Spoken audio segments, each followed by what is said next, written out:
Queridos amigos, queridas amigas, nossos cumprimentos, especialmente aos amigos do Centro Espírita Casa de Tio Ormindo, casa admirada e querida da cidade de Salvador, para a qual estamos encaminhando essa palestra, graças a cujo pedido foi feito pela diretoria, pelo departamento doutrinário da casa, e aqui estamos para encaminhar essa mensagem, cujo tema é sempre importante, tema clássico, tema conhecido da doutrina espírita, particularmente no que tange à obsessão, mas que tem um aspecto especial, notadamente nos dias atuais, nos momentos atuais em que estamos refletindo sobre a temática do suicídio, portanto tem aí um caráter, um aspecto especial, que é essa correlação, esse diálogo, essa associação com a temática do suicídio.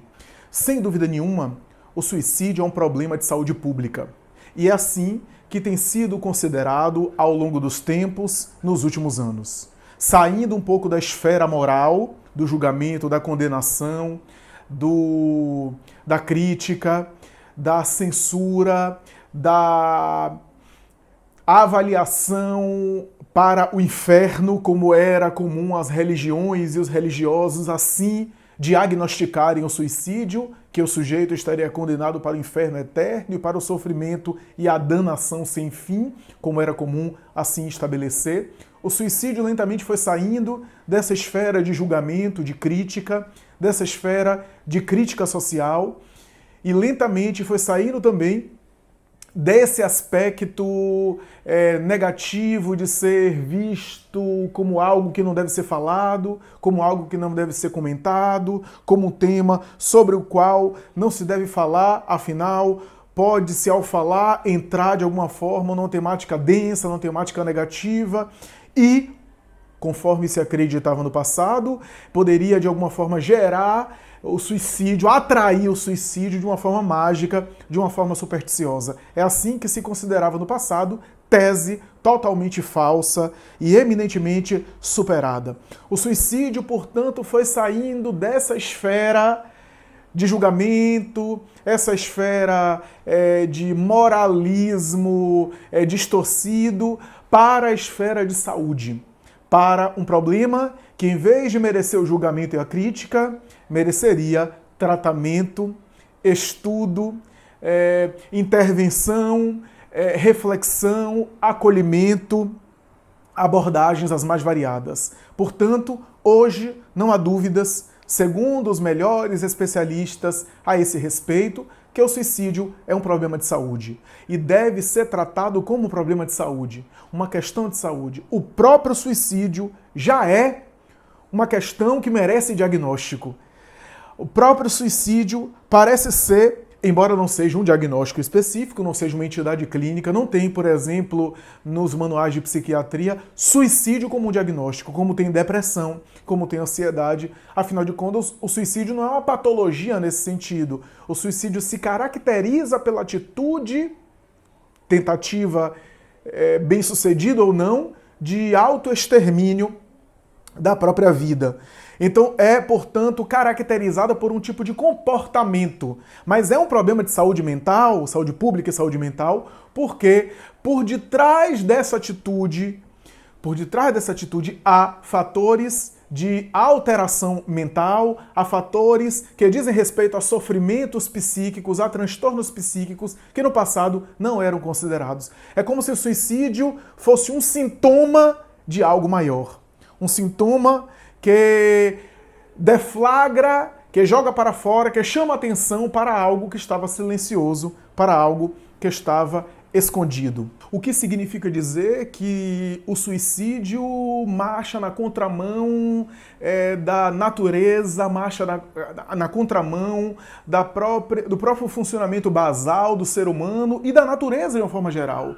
O suicídio não pode ser considerado algo normal, um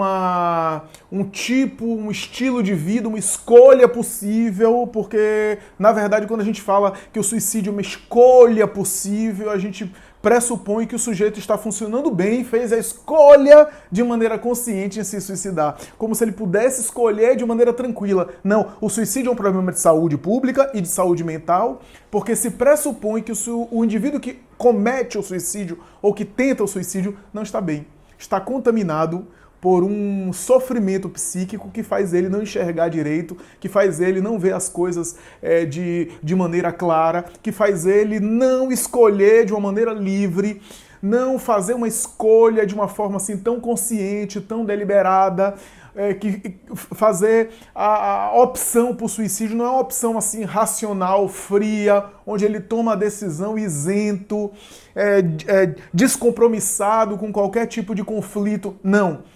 Se pressupõe no suicídio que o sujeito não está bem e, portanto, não estando bem, a sua escolha pelo suicídio está afetada por esse estado. É como se ele tivesse com óculos cinza e ele vendo as coisas de maneira pesada, de maneira densa, de maneira borrascosa, de uma maneira cinzenta, nublada. Porque não é natural, não é considerado natural, marcha de contramão ao instinto de conservação, ao instinto de proteção que todos os animais, inclusive o ser humano, possui. O ser humano é o único animal que se suicida. Acreditava-se que o escorpião era um outro ser vivo que poderia se suicidar, né, quando aplica o próprio veneno. Mas hoje já se consegue constatar que, na verdade, diante de uma ameaça, quando ele se vê cercado, sitiado, ameaçado, ele começa a aplicar o seu veneno e, às vezes, acaba esse veneno sendo alcançado nele, né? Ele é próprio alcançando, ele próprio sendo alcançado pelo veneno que espalha. Mas não é uma atitude de suicídio, conforme nós consideramos que é a escolha de exterminar a própria vida, a opção de exterminar a própria vida. O suicídio é um problema de saúde pública, pode ser considerado uma espécie de epidemia ou até mesmo uma pandemia. Nunca me esqueço de um relatório da Organização Mundial de Saúde que foi publicado em 2015, eu acho que foi em 2015, por volta de 2015, se não foi antes. Esse relatório tem uma série de fatores, uma série de descrições, uma série de explicações. Naquela época, a Organização Mundial de Saúde já estava preocupada com a temática, com a problemática, e preocupada com esse tema, ela lança esse relatório de suicídio, relatório sobre suicídio, onde ela fala sobre as estatísticas, os números alarmantes que a cada ano pareciam subir, se alastrar. Chega a dizer, nos próximos anos, por conta dos quadros mentais, dos transtornos mentais, até 2025, ela falava isso em 2015, tá? Até 2025, o suicídio vai ser a segunda causa mortes do mundo. Vai chegar a segunda causa mortes do mundo. O suicídio, diz ainda a Organização Mundial de Saúde, vai matar mais do que AIDS, do que câncer, do que acidentes de carro, do que homicídio por arma de fogo. Tudo isso junto, o suicídio vai matar mais. Afirmava a Organização Mundial de Saúde nesse momento, com esse relatório, atribuindo-se especialmente à depressão, à quantidade de transtornos mentais, ao aumento da incidência de transtornos mentais, ao aumento de casos de depressão, especialmente, sobretudo especialmente a depressão, e falava de números que na época já chocavam. 1 milhão de suicídios por ano aproximadamente. E esse número só foi aumentando. A cada 40 segundos, uma pessoa se suicida no mundo. No Brasil, a cada 32 minutos, uma pessoa se mata. Além das tentativas variadas que não estão incluídas aí na estatística. Ademais, toda essa estatística ainda é uma estatística que não é perfeita, porque há muitos casos que são subnotificados, isto é, casos de suicídio que não entraram para essa estatística, casos de suicídio que não foram considerados suicídios, como alguns acidentes de carro, algumas ocorrências que parece que foi acidente e às vezes foi suicídio e que passam despercebido, e outros casos cujos sujeitos não buscam serviço de saúde e às vezes não são catalogados. Então esse número que eu citei aqui, alguns desses números, sempre são maiores, sempre devem ser considerados maiores do que esses. Foi a partir desse relatório em 2015 que em 2016 surgiria uma ciência essa recente, que é o resultado de uma associação entre psicólogos, psiquiatras, psicanalistas, educadores, pensadores de um modo geral, profissionais de saúde, que de alguma forma fomentaram congressos, produções científicas e estudos mais aprofundados em relação a essa problemática que tem preocupado tanta gente, preocupado de tal forma que essa ciência se chama suicidologia. Ciência que tenta estudar aí os mecanismos do suicídio, os fatores que estão atrelados ao suicídio, os mecanismos que contribuem para o suicídio, os gatilhos e também, sobretudo, especialmente, as estratégias de prevenção ao suicídio. Foi assim que surgiu a suicidologia para estruturar uma série de frentes a fim de conseguir diminuir esse espetáculo hediondo, esse genocídio anual que acontece no mundo, que são o número de mortes, que é o número de mortes de pessoas vítimas de suicídio. As estratégias de prevenção foram sendo elaboradas e hoje se conhece muito mais de suicídio do que na época. Em que pese, e eu lamento falar isso, infelizmente eu tenho que dizer isso, os números têm sido ainda muito tristes. Os números têm sido ainda decepcionantes nesse sentido, por conta da curva que sobe a cada ano, por conta do número de pessoas que se suicidam a cada ano e que tem chamado a atenção. A suicidologia tem muitos trabalhos e seria impossível aqui nessa palestra eu descrever todos, eu esmiuçar todos, porque o tempo não comporta, e tem muita produção e muita coisa interessante que eu não vou poder aqui citar, eu estou só condensando, resumindo basicamente aqui o que a gente está falando para abordar o tema do ponto de vista espiritual, mas é interessante quantas estratégias de prevenção foram levantadas. Estratégia de prevenção que envolve a atenção redobrada a pacientes que já fizeram a primeira tentativa e não executaram o suicídio, mas tentaram. Esses pacientes são pacientes que devem ser olhados com risco sempre, porque não são pacientes que, tentou uma vez, não vai fazer mais. Não, eles correm risco, porque se ele tentou, se ele conseguiu tentar, ou seja, executar, é porque já saiu da ideia, da fantasia, e ideia e fantasia todo mundo pode ter. Em algum momento da vida, alguém pode ter pensado em morrer, seria bom que eu morresse, ou que a vida levasse, tudo isso, pensamentos de morte, pode surgir na cabeça de qualquer pessoa que passe por um momento de sofrimento, alguma situação de angústia, mas se aquilo foi transmutado e transformado em ato, e não ficou apenas no âmbito da fantasia, da mentalização, da ideia e até de uma espécie de desabafo, de catarse, porque nem toda fantasia a pessoa necessariamente quer executar, quer concretizar, às vezes fica só no terreno da fantasia, da ideia que passa e depois a pessoa sai desse pensamento, mas se o indivíduo executou, esse paciente, esse sujeito é um sujeito em risco e precisa de tratamento. As condutas suicidas são as mais variadas. Há comportamentos muito variados que devem chamar a atenção dos sujeitos. A reclusão, o isolamento, o desenvolvimento ali de uma certa misantropia, uma certa resistência em relação ao social, o empobrecimento social, a comunicação que fica empobrecida, fechar as redes sociais. Tudo isso pode ser ali condutas que sugerem a ideação suicida, porque o termômetro e o objeto de investigação mais importante do suicídio é a ideação suicida. Mas como a ideação suicida é algo que não é visível, que não é concreto, que não pode ser palpável, é óbvio que os especialistas tentam entender se na ideação suicida o indivíduo de alguma forma manifesta ou revela algum tipo de comportamento. E por comportamento aqui não apenas ações, mas também não ações. Então os especialistas quebram a cabeça para tentar entender se quando o indivíduo está na ideação suicida, especialmente a ideação suicida forte, frequente, fixa, constante, ele não, de alguma forma, manifesta, não confessa algum comportamento esse sim que é visível, para que as pessoas estejam atentas, para que todos nós estejamos atentos, a fim de poder evitar a tragédia do suicídio. A verdade é que uso de drogas, falência financeira ou problemas socioeconômicos desafios econômicos, vínculos que são rompidos, como separações conjugais, rompimentos amorosos, ou algum drama moral, algum drama específico, traição, abandono, abuso sexual na infância, os laços na adolescência que são mais frágeis e que o jovem está, de alguma forma, se estruturando. A entrada na vida adulta é um dos fenômenos mais complicados. A gente fala de alguns marcos como a infância e a puberdade, mas a entrada da vida adulta, a gente fala muito da adolescência, mas a entrada da vida adulta é um momento muito estressante para todo mundo.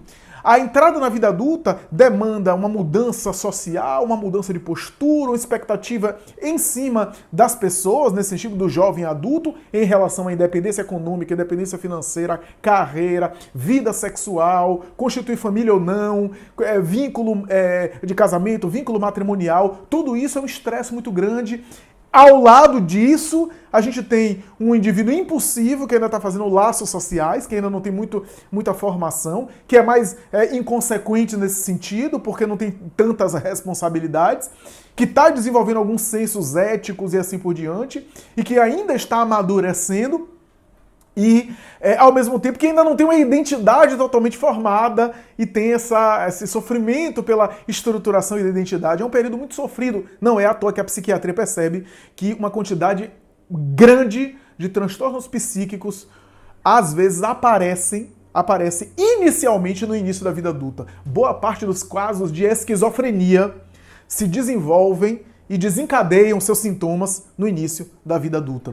Então é uma fase complicada, não é à toa que muitos sujeitos acabam falecendo nesse período. A estatística é assustadora em relação a homens jovens adultos, especialmente de homens jovens adultos, que se suicidam, e é algo que é impressionante nesse sentido. Então transtornos psíquicos, drogas, transtornos psíquicos, já falamos, né? Ansiedade, sobretudo depressão e assim por diante. Esses fatores de vínculos, de formação, juventude e assim por diante, a verdade é que nós temos no suicídio uma espécie de tabu. O suicídio é um tabu.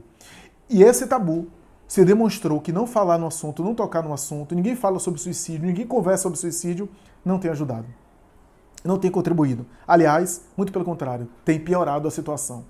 Ficar velando sobre o assunto, e os profissionais da minha área de psicologia fizeram isso durante muito tempo, não abordar o assunto, gerava no sujeito uma sensação de que ele já estava sendo julgado. Afinal, ele está pensando em suicídio, ninguém conversa sobre isso com ele. E se o próprio profissional de saúde, o psiquiatra, o psicólogo, não toca no assunto, não conversa, não dialoga naturalmente, não trata com naturalidade a questão, ele já se sente julgado, já se sente vítima de preconceito e esconde mais. E ao esconder, ao reprimir, a não verbalizar, aquilo é uma bomba relógio. Quando se fala, se cria vínculo. Quando eu desabafo, ao desabafar, ao colocar para fora, eu estou correndo menos risco. O paciente, quando não fala mais, o sujeito, quando não quer mais conversar, ele está à beira de cair no suicídio, à beira do precipício do suicídio. Então, o suicídio é um tabu, a ideia de melhor não falar, tem gente que achava isso, até profissionais da área de psicologia falam, não, é bom não abordar não, porque se a gente abordar a gente vai induzir. Esse era um erro que se cometeu e que está totalmente superado. Vocês já imaginaram alguém chegar para alguém e dizer assim, você pensa em suicidar? Você está pensando em suicidar? Que é que a gente faz normalmente no consultório. Sinceramente, naturalmente, você está pensando em se suicidar? Está pensando em se matar? Para a pessoa é um alívio quando a gente fala isso. A pessoa, aí se sente à vontade de comentar. Porque se a pessoa está perguntando, é porque a pessoa trata naturalmente o assunto. Ai, que bom que você perguntou, deixa eu falar, deixa eu desabafar. É necessário conversar, falar abertamente sobre o assunto, abordar. Às vezes, o peso que a gente dá é do profissional a aguentar ouvir, sustentar ouvir o paciente falando, por exemplo, não, eu pensei em me matar mesmo, eu pensei em me suicidar, eu fiz isso, fiz aquilo, eu estou pensando de novo. E sustentar isso, sem repetir o equívoco que outras pessoas fazem. E outras pessoas podem fazer, a mãe, o pai, o tio, o namorado, a namorada, mas o profissional não, sabe o que é? O equívoco, menina, deixe disso, pare com isso, pare de pensar nessa besteira, você é uma pessoa que tem tudo, é uma pessoa que tem saúde, é uma pessoa que tem dinheiro, é uma pessoa que tudo tá bem, olhe para o lado, quanta gente mais infeliz do que você. Esses conselhos, embora eu seja às vezes motivados com a melhor das intenções, não funcionam e geram às vezes uma bomba. produzem uma espécie de bomba. Por quê? Porque esses conselhos são recebidos pelo sujeito como uma espécie de crítica. Uma espécie de crítica. Por que você está assim? Você não deve ficar assim. E às vezes a pessoa está deprimida, não é porque ela quer, não é porque ela escolheu estar deprimida. Então, o suicídio é um tabu, melhor não falar, é um erro. Né? Vocês já imaginaram? Não, eu perguntar, você está pensando em se matar? Está pensando em suicídio? E o paciente dizer, eu não estava pensando não, mas já que você falou, agora me deu vontade. Não existe isso. Portanto, era um preconceito, era um tabu do passado que foi superado. Agora, é claro que a depender de como fala, sim, pode induzir.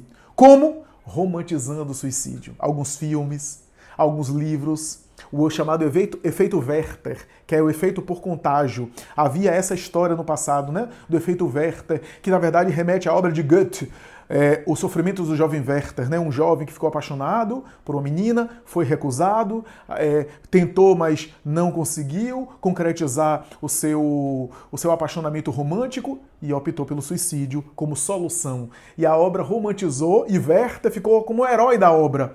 E mais tarde como herói da juventude americana e europeia, que lendo a obra, muitas vezes os jovens optaram pelo suicídio por influência disso. Então, às vezes há séries no Netflix, às vezes há filmes, eu não estou me referindo aqui à série 13 Razões Por Quê, uma série que ficou famosa, porque eu não vi a série, então não posso falar. Eu vi profissionais falando que não concordam com a série, a abordagem, e outros profissionais falando que não tem nada demais. Eu não vi. Mas a questão é romantizar o suicídio, é colocar o suicídio como uma coisa de ato de heroísmo, como se fosse uma coisa muito boa, o suicídio é ser uma espécie de romântico incompreendido, porque isso pode realmente induzir no efeito Werther, esse efeito por contágio ao romantizar o suicídio. Por isso que a mídia tem um compromisso de não noticiar o suicídio de maneira minuciosa, não falar sobre os detalhes do suicídio, não esmiuçar demais, não enfatizar demais na vida do sujeito que se suicidou, que ele estava sofrendo muito, etc. Porque isso pode mais tarde induzir as pessoas a suicídio.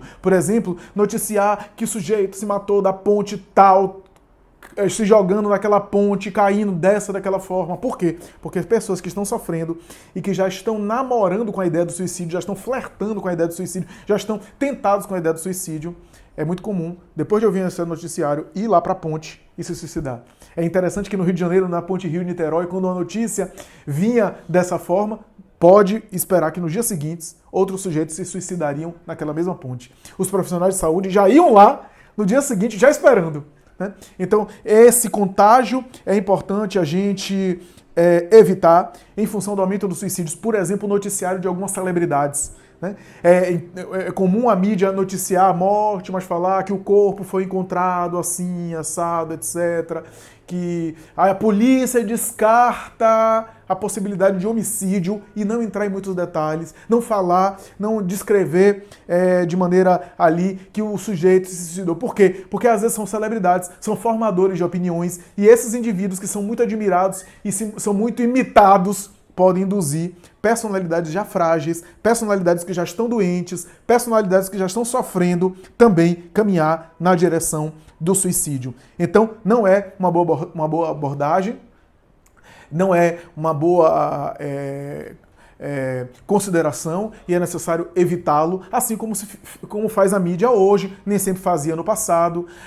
Grandes homens e celebridades em alguns momentos optaram de maneira trágica por suicídio porque eram pessoas que, embora admiráveis, não eram aquelas estrelas perfeitas, eram seres humanos frágeis, com conflitos, com problemas de alcoolismo. Lembremos de recentemente Robin Williams. Alguns fatos ficaram conhecidos, notórios na mídia porque era impossível também, por conta do choque, encobrir tudo. Lembremos de Marilyn Monroe, que tomou várias medicações e acabou se suicidando. Mais tarde, Chico Xavier psicografou uma mensagem onde Marilyn Monroe, do mundo espiritual, diz a tese que a mídia noticiou na época sobre suicídio é falsa. Na verdade, eu não me suicidei a rigor da palavra, porque eu não queria me matar. Naquela noite eu estava muito angustiado, eu tomei um barbitúrico e não consegui dormir. Tomei um outro e não consegui dormir, a angústia só aumentava. E tomei um outro, e um outro, e um outro.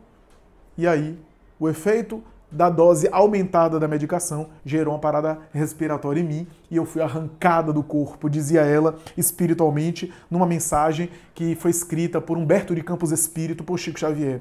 Então ela não quis se matar, mas ela acabou se suicidando de maneira indireta por conta do excesso de medicamento, mas ela não tomou para se matar. Então isso é interessante a gente aqui considerar que era muito comum no passado, porque os barbitúricos, os medicamentos psiquiátricos poderiam, em excesso, induzir a pessoa a mortes por parada respiratória, né? Os barbitaus, os pentobarbitaus e assim por diante, que hoje é evitado e em algumas práticas até proibidos, até não usados, né? Afinal, com os ansiolíticos, os tranquilizantes que vieram depois, e que são muito mais seguros nesse sentido, se evitou as mortes que ocorriam por superdoses de medicação dessa natureza, as medicações mais antigas, em que os ansiolíticos são mais seguros, protegem mais nesse sentido. A psicanálise costuma dizer que no suicídio o sujeito abre mão de ser sujeito para se tornar objeto. Qual é a leitura da psicanálise? A leitura da psicanálise é o seguinte: quando eu mato alguém, eu sou sujeito do ato. E aquele que foi morto por mim foi objeto da minha ação, foi objeto do meu homicídio. No suicídio, o sujeito vira objeto. O sujeito deixa de ser sujeito e se torna objeto dele mesmo, vítima dele mesmo. Portanto, ele abre mão da sua subjetividade. Ele abre mão dos valores subjetivos que ele tem e normalmente se fixa em apenas uma parte do processo emocional, do processo subjetivo. Ele prefere abrir mão da alma. Alma aqui no sentido emocional, né? Não no sentido espiritual. A alma que ele é. A verdade é que os estudos mais recentes e um dos estudos que eu mais gosto a esse respeito sobre suicídio tem a ver com o espectro do suicídio. Aliás, tema que é muito abordado pelo psiquiatra do Brasil, que estuda na Unicamp, que faz aí uma série de trabalhos no HC de Campinas, Hospital das Clínicas de Campinas, o Dr. Neuri Botega, que tem obras sobre isso e que aborda a questão do espectro do suicídio. O espectro do suicídio a grosso modo, a ideia de que o pensamento suicida ele vai se desenvolvendo, ele vai evoluindo. O ato suicida não é feito, não é executado com um pensamento imediato que surge e a pessoa se mata. Não. A ideia suicida é uma ideia que vai sendo desenvolvida, que vai ganhando força, que vai ganhando espaço, diz Neuri Botega, e outros especialistas endossam. Então, se a ideia suicida vai ganhando força, vai ganhando espaço, vai ganhando poder sobre o sujeito, vai preenchendo, vai ganhando autonomia maior sobre o sujeito, a ideia suicida vai crescendo na cabeça do sujeito, é necessário pensar em estratégias em que essas ideias suicidas possam ser, de alguma forma, debeladas, diminuídas e trabalhadas. Afinal, no momento final, quando o indivíduo já está na fase final desse espectro, é como se a ideia suicida fosse um espectro. Lembra de espectro da luz, né? Infravermelha até ultravioleta, né? O raio de luz tem várias camadas, é um espectro. Então, a ideia suicida tem várias camadas, desde a mais branda, mais sutil, até mais grave. No nível mais grave, no nível intenso, é quase impossível, ou pelo menos é muito difícil, salvar o sujeito. Então, os estudos tendem a tentar abordar a ideia de que é necessário intervir com a pessoa antes da pessoa chegar nesse estágio agudo, nesse estágio clímax, que é muitas vezes silencioso, ou pelo menos passa despercebido sobre nós. O indivíduo que se suicida às vezes dá pista, mas às vezes não. E às vezes ele dá pista, mas não é percebido, e não há nenhuma culpa aqui, não estamos culpando e responsabilizando nenhum familiar, muito pelo contrário, porque a gente às vezes não percebe, às vezes nem um profissional de saúde percebe tudo. Porque são pistas muito sutis, que nem sempre passam, nem sempre são claras. E que às vezes o sujeito só vai perceber depois. É a carta que o sujeito suicida, antes de suicidar, deixou escrita, falando aos familiares. Quase sempre o suicida escreve uma carta ou deixa alguma coisa registrada em uma rede social. Mas antes disso, porque nesse clímax final é difícil salvar. O indivíduo já não fala, já não se comunica, já fechou-se para o mundo, já não tem contato para o mundo, ou está já na crise do desespero, no surto de desespero, pensando em se suicidar. O interessante notar é que as entrevistas que se fazem com pessoas que, por exemplo, se atiraram de um lugar alto e não morreram, né? se enforcaram e conseguiram ser salvos, ou a corda partiu, né? Cortaram os pulsos, mas acabaram sendo salvos no hospital. Ingeriram medicamento, mas conseguiram reanimar depois de uma parada cardíaca. Esses sujeitos costumam comentar, sobretudo aqueles que se jogam de lugar alto, quando se pergunta, quando se entrevista, por exemplo, alguns desses pacientes, muitos desses pacientes, quando se pergunta assim, quando você se atirou e estava caindo no chão, ou caindo da ponte, o que é que você pensou? Sabe o que 100%, ou pelo menos quase 100% diz? Um arrependimento profundo. Eu me arrependi naquele momento. Eu tinha uma grande crise de consciência e me arrependi de estar fazendo aquilo.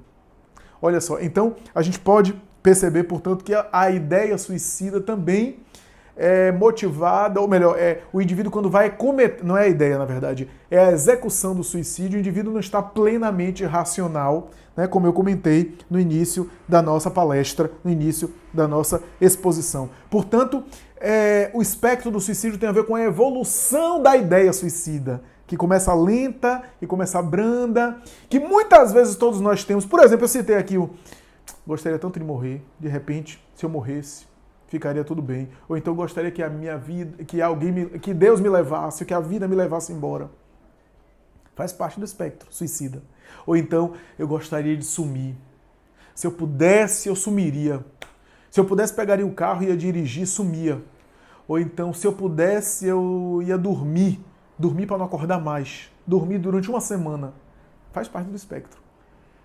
Agora, são níveis brandos que muita gente pensa e fica nisso. E não passa disso. Muita gente pensa, muita gente passa pela cabeça e fica por ali. E não evolui. Mas a questão é que essa ideia pode evoluir.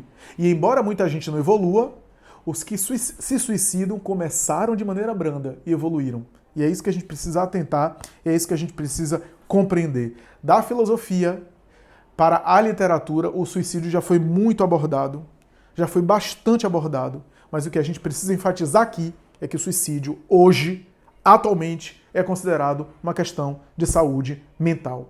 Uma questão de que a ideação suicida é um sintoma, de que o ato suicida já é algo sintomático de algo que está por detrás, alguma coisa que está por detrás, alguma patologia, alguma dependência química, algum surto psicótico, alguma coisa que está por detrás.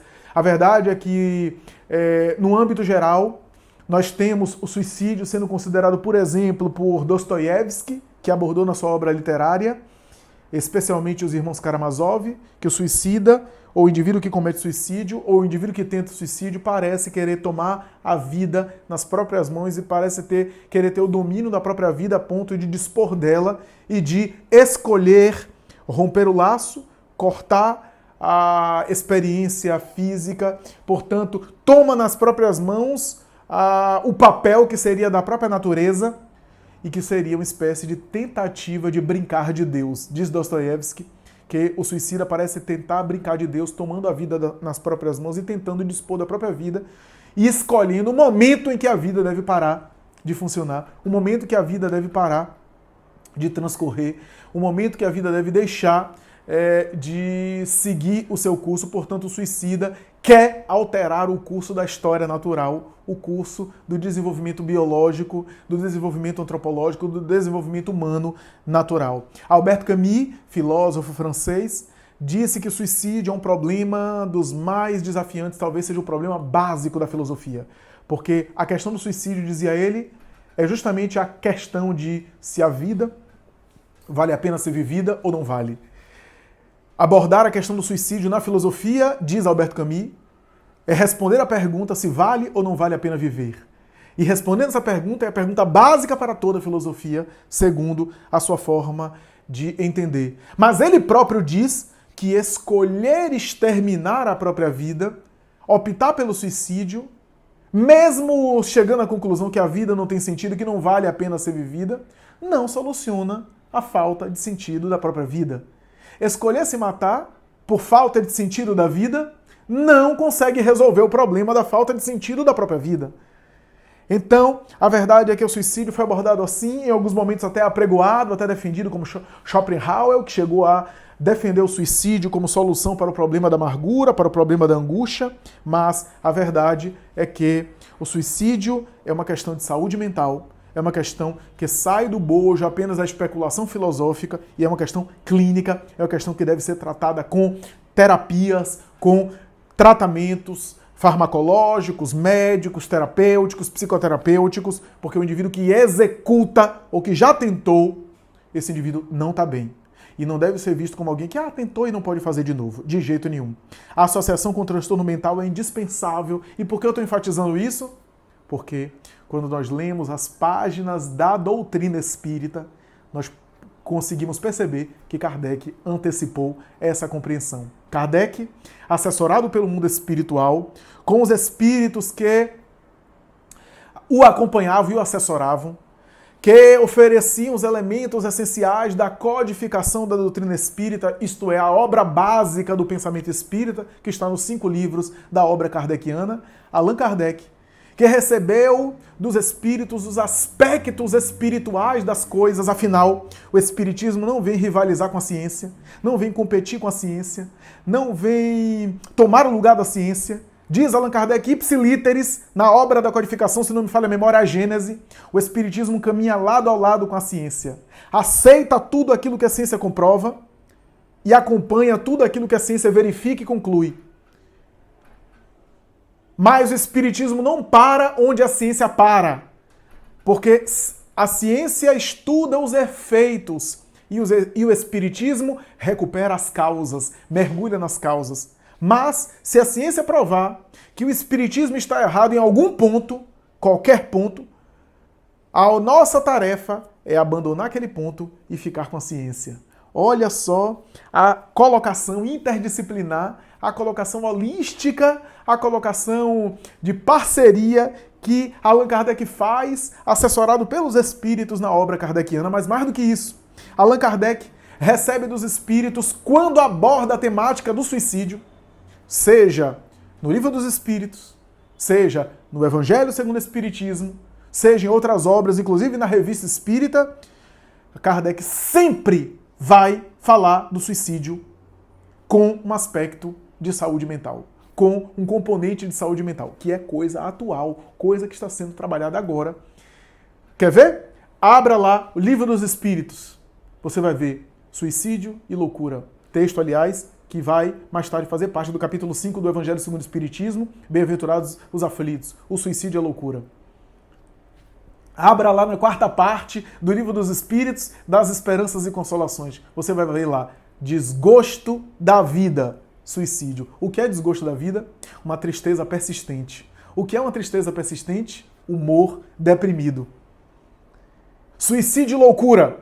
E Kardec vai falar sobre suicídio associado à loucura. Olha, ou vai fazer aqui uma conexão dizendo que os mesmos componentes, Kardec diz isso em O Evangelho, os mesmos componentes que estão associados a muitos quadros de loucura, e Kardec vai dizer, excetuando os casos cerebrais, isso é, um traumatismo craniano, uma questão biológica de estrutura, excetuando esses casos, diz Allan Kardec, os componentes responsáveis e que contribuem para a loucura, isso é, para o adoecimento psíquico, são os mesmos que contribuem para o suicídio.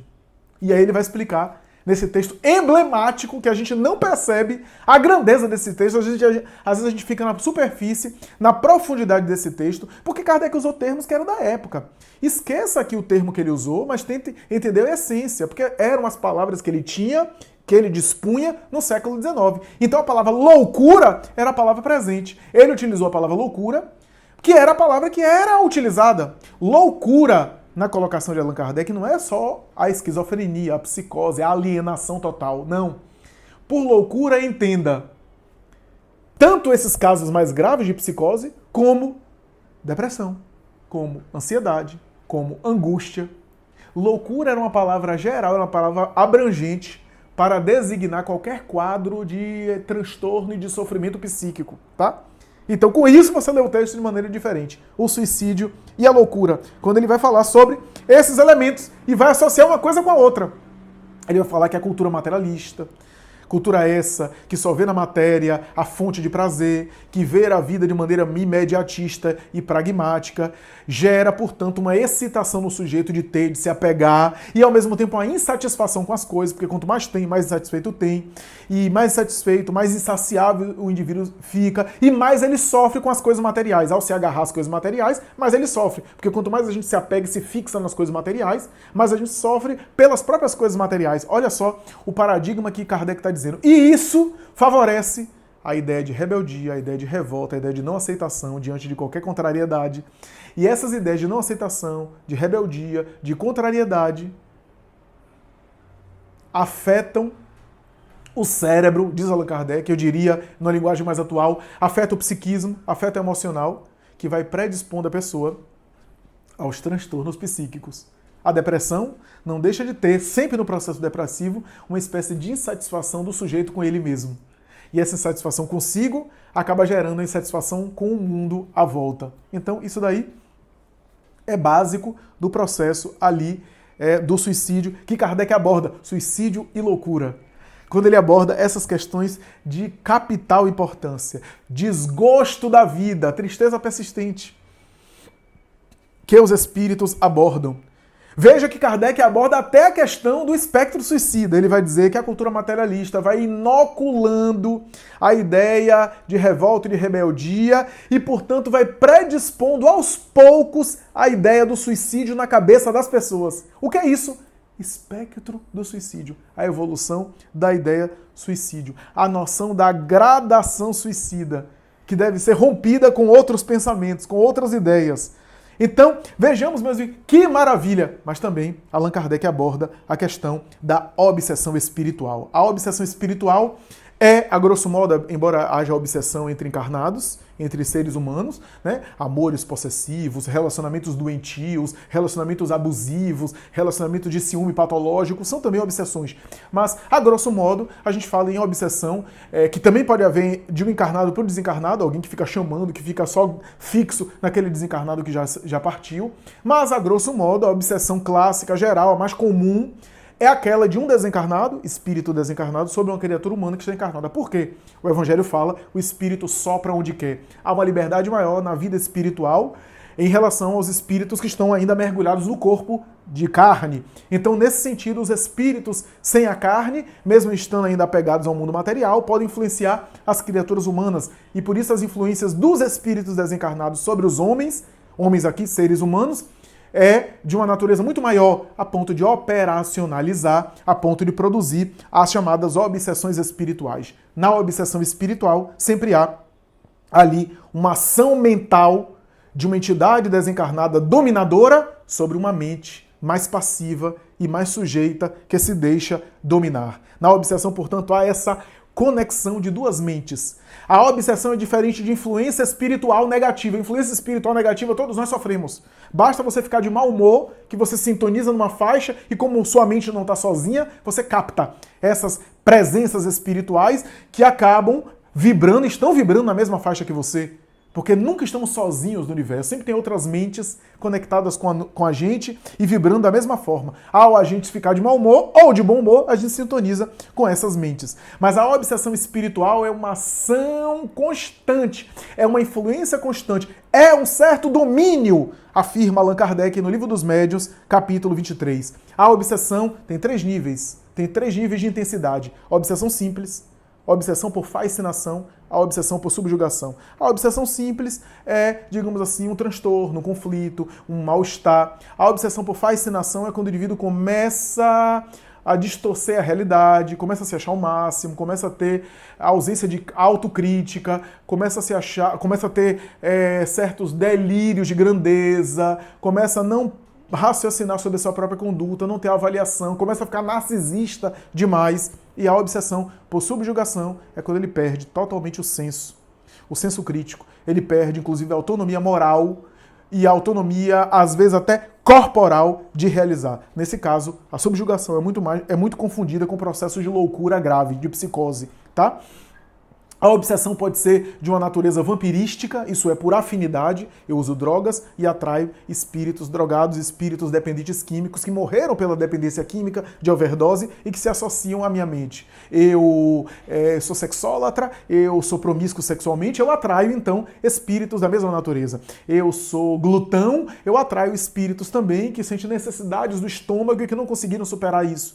Eu sou alcoólatra, eu atraio espíritos equivalentes. Eu sou tabagista, eu atraio espíritos dependentes do tabaco que se associam a mim. Então, a depender do tipo de padrão, o tipo de vício, o tipo de conduta, o tipo de brecha, eu atraio essa obsessão pode ali desagregar a mim e mais tarde me induzir ao suicídio. Ou obsessão por mágoas do passado, que aí não é afinidade, embora essas coisas se misturem, às vezes o espírito que está vampirizando a gente é um espírito por afinidade, mas que também quer nos atingir. E às vezes o espírito que é magoado, que foi ressentido por nós, muitas vezes quer acessar a nossa mente e aí induz a gente àqueles comportamentos por afinidade que a gente tem por vício. Para quê? Os vícios que a gente abre, que a gente dá brecha, esses vícios abrem portas para uma obsessão espiritual motivada por vingança.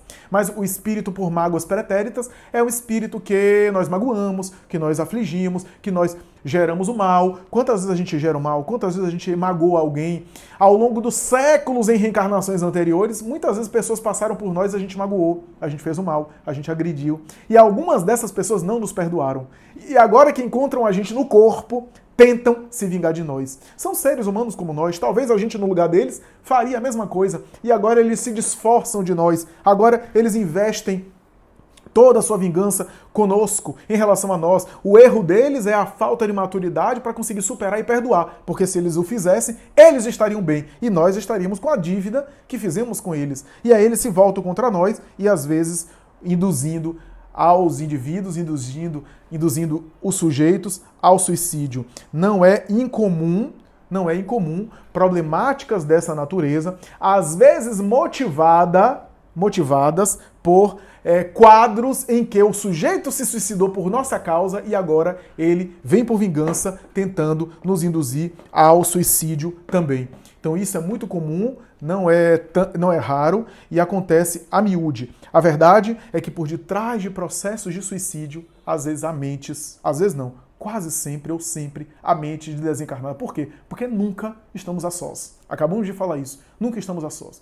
A gente sempre está vibrando. Então, na hora do ato suicídio, ideia que estava sendo ali acalentada. Talvez a ideia inicial do espectro do suicídio foi uma ideia que foi acalentada sem indução. Mas a ideia vai ficando forte, primeiro porque a gente vai se fixando nela, mas depois que às vezes essa ideia fixa vai sendo fortalecida por causa de uma outra mente que se junta à nossa mente. Aí está o processo obsessivo. Aí nós não estamos sozinhos, estamos sendo influenciados, estamos sendo induzidos, estamos sendo impulsionados para a ideia suicida e a ideia começa a crescer de uma maneira e começa a ficar aquela coisa, a ideia fixa.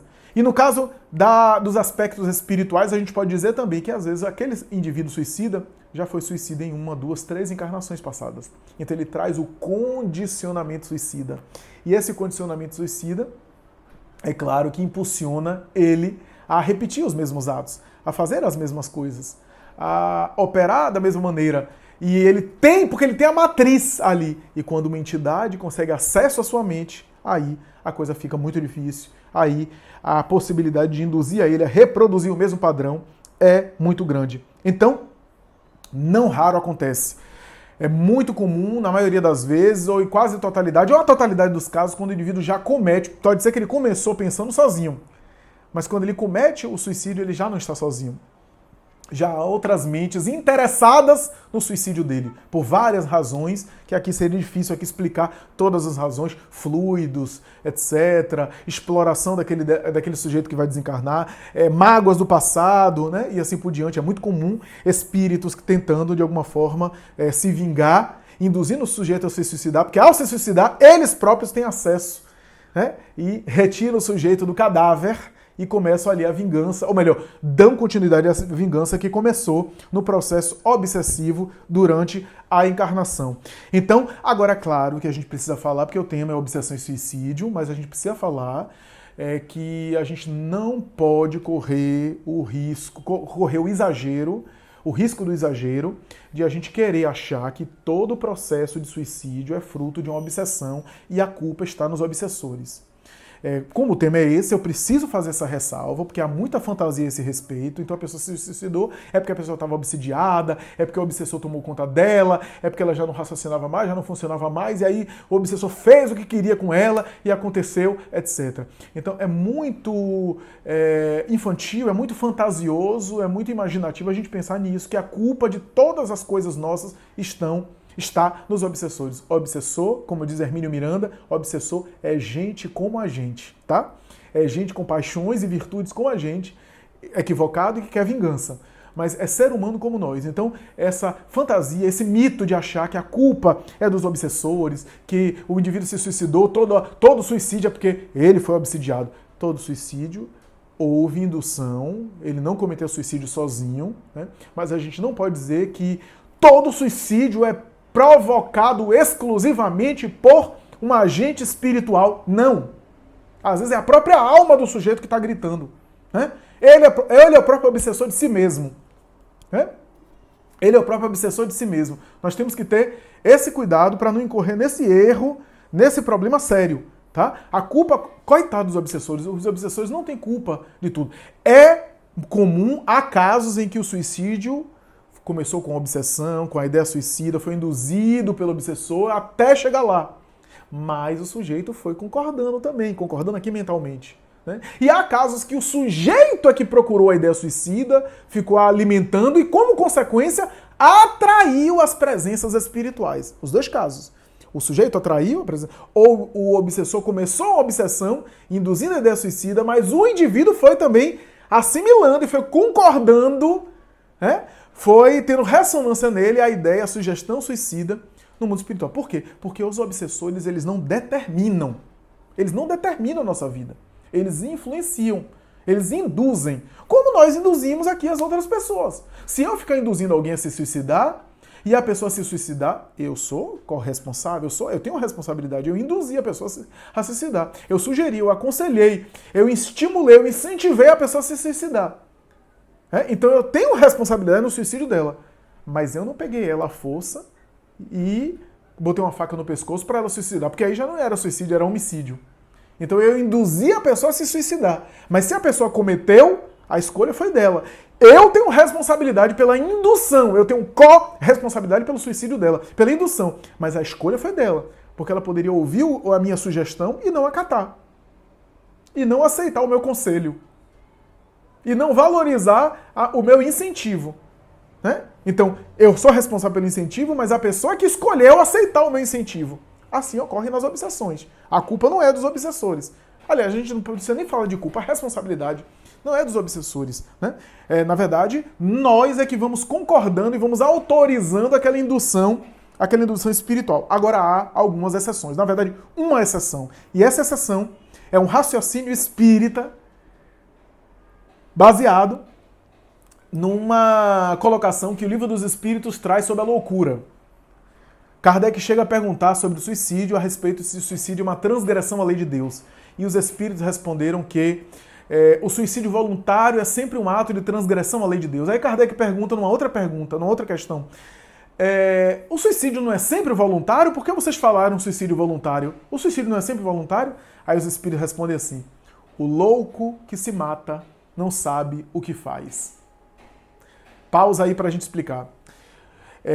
O louco que se mata não sabe o que faz. Aí o louco é o psicótico, tá? Ou seja, há quadros de psicose, há quadros de loucura que a pessoa tá tão alienada, tá tão alucinada, tá no surto, que ela nem sabe o que está fazendo. Então ela se suicida, mas ela não tem consciência que o que ela está fazendo é suicídio. Tá? Ela acaba exterminando a própria vida física, mas ela não tem a noção que aquilo é um suicídio, porque ela está alucinada, ela está alienada. Então, o suicídio propriamente dito pressupõe eu escolher, ainda que essa escolha seja afetada por sofrimentos, mas eu não perdi totalmente a razão, eu não perdi totalmente o juízo de avaliação. Eu sei que eu vou agir, eu vou me comportar, eu vou tomar uma atitude que vai me levar à morte física. Então eu tenho essa noção, esse discernimento. O sujeito que está na loucura, às vezes ele comete ato suicida sem saber que aquilo vai matar ele. Sem ter a noção que aquilo vai gerar o suicídio dele, porque ele não está atinando de ter, ele está numa alucinação, ele está numa alienação. Ele está numa confusão mental muito contundente, né? Muito intensa. Então, nesse sentido, nesse caso, ele não sabe o que faz. Se ele não sabe o que faz, não pode se caracterizar como suicídio.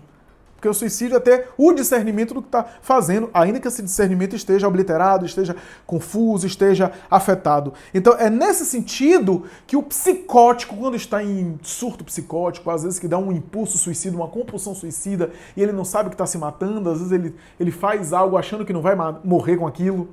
Ele age de uma forma, ele corta os pulsos, mas acha que não vai morrer com aquilo, porque ele quer ver o sangue saindo, e ele acha que aquele sangue, no delírio dele, vai gerar até melhor vida, melhor força para ele, no delírio dele. E ele se mata dessa forma, mas ele não sabe que aquilo vai morrer, ou melhor, ele não está discernindo que aquilo vai gerar a morte dele, a morte física dele. Né? Baseado nessa questão, a gente pode dizer que a obsessão por subjugação, e aí é uma exceção, a obsessão por subjugação, que é um caso em que a pessoa entrou no surto. A pessoa está num quadro de desorganização psíquica séria e que ele já não age pela sua escolha moral, ele já não tem um livre-arbítrio como ele tinha antes. O obsessor está dominando tanto ele que é o obsessor que escolhe por ele. É como se o obsessor reencarnasse, tá? É como se fosse um processo de hipnose. Sabe aquele processo de hipnose que o hipnotizador dá o comando e o hipnotizado faz? É como se fosse um processo de hipnose. Então, nesse caso, o obsessor age de maneira predominante em relação à vontade do encarnado. E nesse sentido, da mesma forma que o louco que se mata não sabe o que faz, o obsidiado, subjugado, é a exceção, tá? Porque as obsessões fora da subjugação, o sujeito continua tendo livre-arbítrio, ele é aconselhado, ele é sugerido, mas ele continua tendo livre-arbítrio.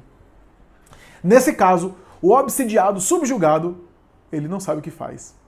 Então, nesse sentido, quando ele se mata, na verdade, ele foi assassinado pelo obsessor. O obsessor é homicida, e não ele que é suicida. Né? Certa vez, em nossa mediúnica, chegou um caso assim, do indivíduo chorando, querendo encontrar a própria mãe que estava encarnada para pedir perdão a ela, mas para dizer para ela que ele não se matou, que ele foi assassinado pelo obsessor. Que no momento clímax, ele ouvia a ideia fixa, se mate vai ser a solução, você vai ver. Quando você se jogar, tudo vai dar certo. Você vai ter toda essa angústia aliviada. Você vai desfrutar agora do descanso que você merece. Se mate, acabe logo com tudo isso. E ele disse que essa ideia ficava anos na cabeça dele. E um dia, ele teve uma crise, teve um desespero, teve um problema, uma contrariedade, aí ele entrou no surto. E aí ele dizia, eu perdi a consciência. Eu perdi a consciência. E quando eu estava acordando, meu corpo estava quase chegando no chão do prédio em que eu me joguei. Antes de eu estar até lá no chão, disse ele, eu ainda ouvi uma grande gargalhada. Eu não me matei. Eu fui assassinado pelo meu obsessor. Então, isso é interessante. Ele foi suicidado, né? Se é que a gente pode usar essa expressão. Agora, se ele não é responsável pelo suicídio, da mesma forma que o louco que se mata não sabe o que faz, o psicótico que se matou nesse sentido, ele não é suicida no mundo espiritual, o obsidiado subjugado, ele também não é suicida no mundo espiritual, mas ele vai responder por ter se deixado cair no desequilíbrio. Seja na loucura, porque às vezes as psicoses, como diz Kardec, começa no cultivo de determinadas ideias. Ele foi cultivando determinadas ideias e aquilo foi evoluindo para uma doença mental. E no surto ele já não tinha mais condição de agir, ele não é responsável pelo ato suicida, mas ele é responsável por ter se deixado cair no desequilíbrio psíquico. Porque às vezes a gente se deixa cair por conta própria. Claro que há transtorno psíquico a gente não tem controle sobre, mas há transtornos psíquicos que a gente se deixou alimentar no cultivo de ideias perturbadoras e negativas e deprimentes. Da mesma forma, o obsidiado, que na subjugação, no caso que eu citei aqui, se suicidou, ele não é responsável pelo suicídio, mas ele vai se responsabilizar Ele vai responder por ter se deixado cair no processo obsessivo que começou, às vezes, no cultivo de determinadas ideias e que ele poderia debelar, que ele poderia vencer, que ele poderia superar. Por isso, meus amigos, obsessão e suicídio podem ser termos de uma mesma equação, mas a causa do suicídio não está no obsessor, embora a obsessão é um fator importante que às vezes é desconsiderado, e é esse o ganho da doutrina espírita. O fator obsessivo é um fator desconsiderado pelos profissionais de saúde mental, é um fator quase sempre ignorado pelos grandes especialistas, e que essa, diz Filomeno de Miranda, espírito por Divaldo Franco, é a psicogênese, ou seja, a causa psicológica de muitos fatores de perturbação mental, inclusive de casos de suicídio. Só para concluir, gostaria de citar aqui alguns casos da própria literatura espírita. Quem não se recorda de Allan Kardec, O Céu e o Inferno, que passando por uma rua de Paris, notava um homem francês parisiense que quando uma mulher passava, ele se ajoelhava diante da mulher e pedia a moça em casamento. Pedia a moça em casamento. E passava por aquele ridículo. Uma moça que ele nem conhecia. Allan Kardec orou por esse homem na Sociedade Espírita de Paris e, de repente, um espírito apareceu bastante encolerizado, bastante enraivecido e começou a dizer para Allan Kardec que não se metesse com aquele homem, que não orasse por aquele homem, que estava perturbando a ação dele, porque ele, dizia o espírito, é meu.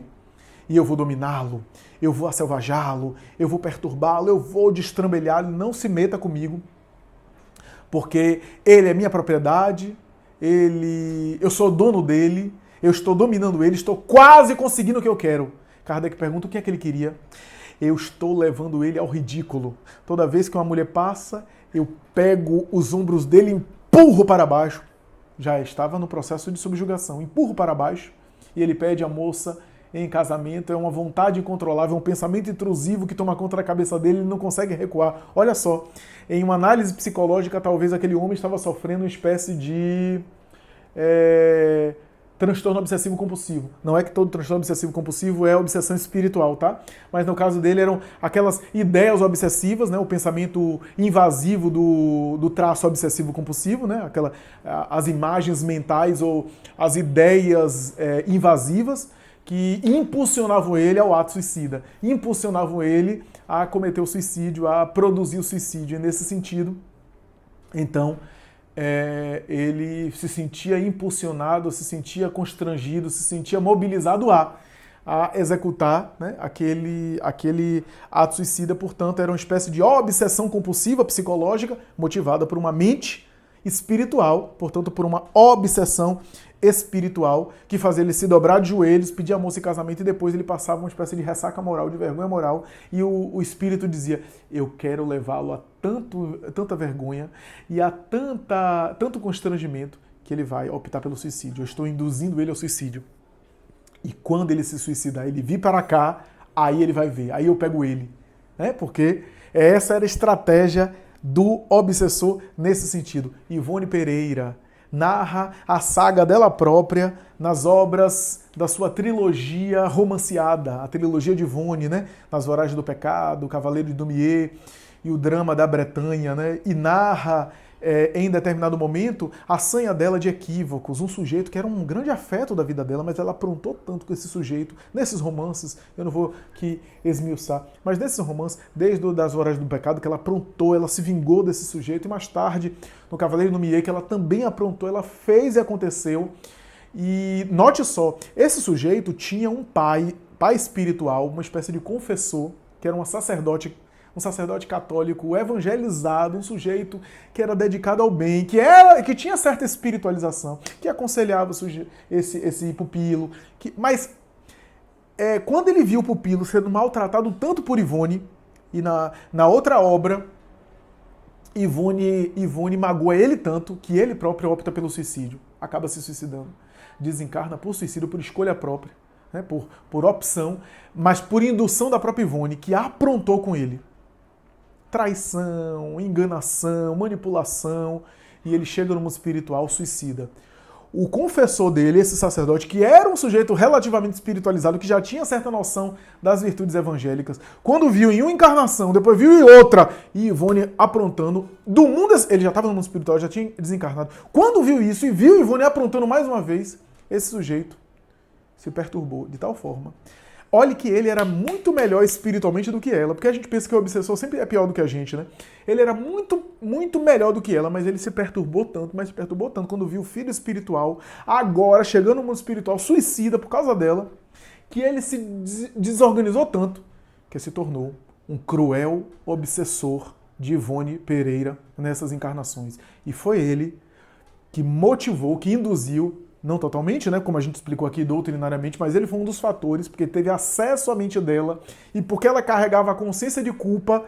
Toda vez que a gente carrega a consciência de culpa pelos débitos que a gente abre brecha para a ação mental do cobrador. Aonde está o devedor, o cobrador busca ele e encontra naquilo que Filomeno de Miranda chamou de o plug e a tomada psíquica, né? Então, o nosso plug é a consciência de culpa, que atrai e que faz a gente sintonizar com as antigas vítimas nossas, que são os atuais obsessores ou os espíritos inimigos do passado. Então, induziu ela de tal forma ao suicídio que ela acabou se suicidando, acabou exterminando a própria vida física por conta desse sujeito no mundo espiritual que se destrambelhou de vez por conta dos equívocos dela.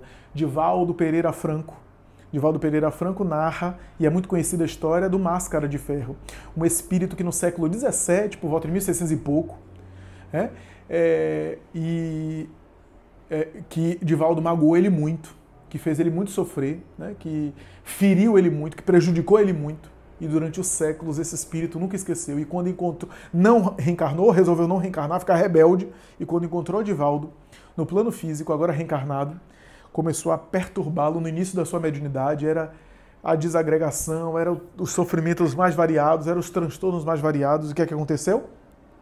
Nesse sentido, em alguns momentos, Divaldo foi impulsionado pelo suicídio, motivado pelo Máscara de Ferro, né? Há um episódio conhecido de ele ter acordado, como era um médium, né? A obsessão é um relacionamento mediúnico. E o médium, que é muito ostensivo, que é muito intenso, que é muito sensível, é mais sujeito à obsessão. É claro, se é mais sujeito a contato com os guias, é mais sujeito também à obsessão. E Divaldo acordou num transe hipnótico, sendo como se o obsessor tivesse incorporado, estava incorporado mesmo. Ali, sem ter noção, foi e se atirou no mar. Se atirou nas águas de um mar. E ele não sabia nadar. E quando se atirou no mar, aí ele acordou do transe, estava afogando-se, induzido pelo Máscara de Ferro. Só que Nilson de Souza Pereira, o seu primo, amigo, irmão, e que é um dos fundadores da Mansão do Caminho, já desencarnado, correu atrás, percebeu a ausência dele, correu atrás e se jogou, talvez influenciado pelos benfeitores espirituais, e se jogou e salvou Divaldo dessa ocasião. Mais tarde também Divaldo, ou melhor, antes Divaldo, também induzido por ele, que aparecia a ele dizendo: venha, se jogue, do elevador Lacerda aqui em Salvador. Esse caso é retratado até no filme de Divaldo, que lançado agora recentemente, e que ele quase se jogava, se não fosse a sua irmã Nair, que havia se suicidado anos antes, que apareceu do mundo espiritual, quase 30 anos depois do suicídio. Ela havia se suicidado porque o marido havia tido uma experiência extraconjugal, ela descobriu, ela era muito temperamental, não aguentou e acabou optando pelo suicídio, ingerindo veneno, mercúrio, cianureto, etc. E apareceu no mundo espiritual 30 anos depois, com as marcas dilaceradas na narina, na garganta, destruído pelo veneno, dizendo: oh, veja, meu irmão, como eu estou, veja como eu estou, olha a minha situação, olha a minha ocorrência de agora, olha como eu me encontro no mundo espiritual, sofrendo esses anos todos com as marcas do suicídio. Mais tarde ela reencarnaria, diz Divaldo, como uma menina que reencarnou com lábio leporino e com problemas digestivos e respiratórios, que são as sequelas do antigo suicídio. Viveu pouco tempo, desencarnou, para mais tarde voltar, reencarnar aí já com um corpo saudável, depois de ter superado essa expiação fruto do suicídio, que acontece muito, embora não seja todos os casos, acontece muito em casos em que a pessoa se suicida. A própria Ivone Pereira escreveu isso na obra Memórias de um Suicídio. E aí ela aparece no mundo espiritual e fala isso para Divaldo, Divaldo. Divaldo se emociona com aquilo porque estava sendo induzido pelo Máscara de Ferro a se jogar. Máscara de Ferro aparecia e disse: venha, venha, se jogue que todos os seus problemas vão acabar, você vai descansar e eu vou carregá-lo, vou pegar você para mim e vou levá-lo. E ele, induzido por aquela mente que estava movida por muita vingança no coração, quase optou pelo suicídio. Não fosse a sua irmã Anaí que apareceu. Talvez a Anaí apareceu influenciada por Joana de Ângeles e pelos benfeitores espirituais que queriam, na verdade, dar uma lição a Divaldo viva em relação ao suicídio, uma lição forte que seria diferente se Joana aparecesse para ele. Era melhor que aparecesse a própria irmã com os efeitos do suicídio 28 anos depois da tragédia do suicídio. O que não significa dizer que todos os casos de suicídio são assim. Cada caso é um caso, cada quadro a pessoa sofre mais ou menos, é claro. E há casos que tem atenuantes, que a pessoa tem, de alguma forma, um alívio mais rápido, né? Tem atenuantes em relação aos atos que cometeu. E por fim, eu não posso me furtar a citar o caso de Judas. Judas Iscariote, o discípulo equivocado de Jesus, que optou pela traição e por toda aquela perturbação que os espíritos dizem, Amélia Rodrigues, Humberto de Campos e outros, que ele estava também sendo assessorado, influenciado, induzido por entidades perversas desde a entrada triunfal de Jerusalém por parte de Jesus, quando ele começou a se exaltar, a se fascinar e se envaidecer em relação à proposta do mestre, que ele começou a distorcer a compreensão da boa nova do evangelho e a partir daí começou a ser tentado e pensar em relação a toda a trama que ele gerou e que, a partir daquele momento, ele estava sendo induzido por entidades perversas. As mesmas entidades perversas que ali estavam em Jerusalém, que mais tarde induziram as mesmas pessoas em uma espécie de obsessão coletiva, as mesmas pessoas que aplaudiram o mestre quando ele entrou em Jerusalém, que homenagearam ele, essas mesmas pessoas que pediram a crucificação dele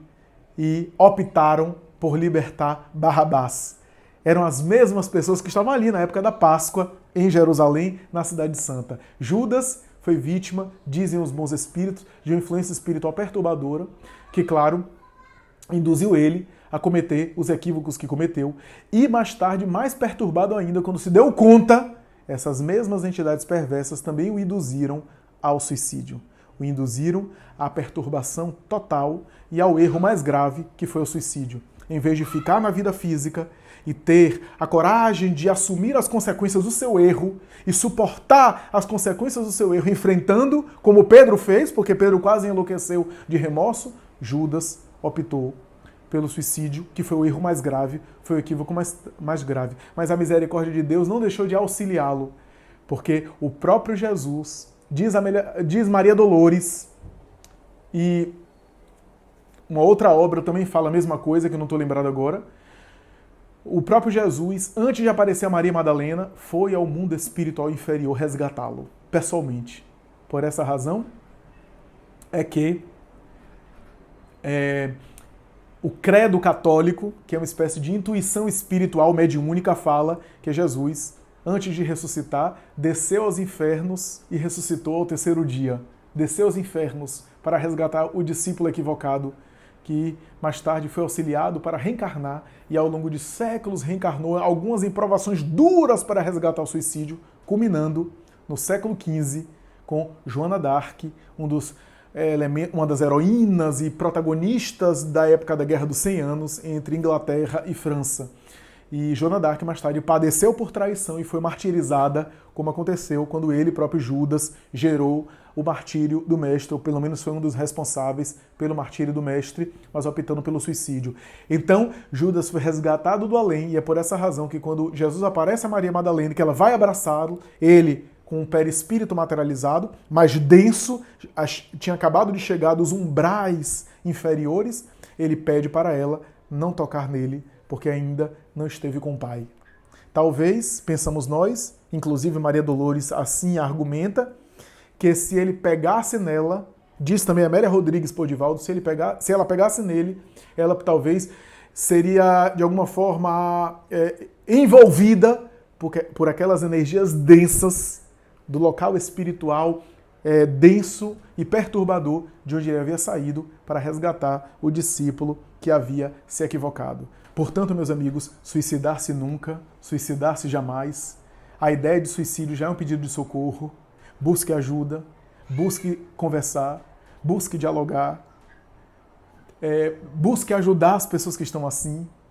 Ore, cultive espiritualidade, cultive o bom humor, cultive boa música, cultive boa literatura, valorize a vida, porque a vida tem um propósito espiritual. E nesse propósito espiritual, o suicídio é uma porta falsa que se abre para uma solução que não soluciona.